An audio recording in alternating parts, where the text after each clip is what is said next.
అందరికీ నమస్కారం.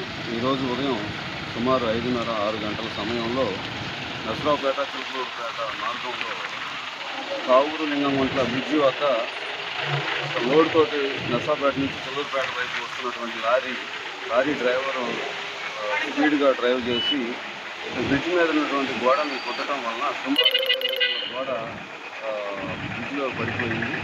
ఈ లారీ కూడా కుడివైపుకి పడిపోవటం వల్ల బ్రిడ్జికి సగానికి లారీ పడిపోయింది.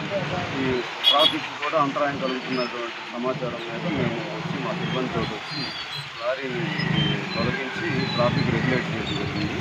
అలాగే గోడ సుమారు 20 వలన కన్సర్న్ ఆర్ఎన్బి ఏఈ గారికి కూడా తెలియపరచమైంది.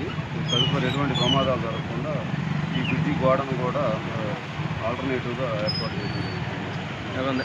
ఎవరైనా దెబ్బలు తగిలింది సార్? ఎవరికి దెబ్బలు తగలలేదు. ట్రాఫిక్ కూడా ఇప్పుడు నార్మల్గా రన్.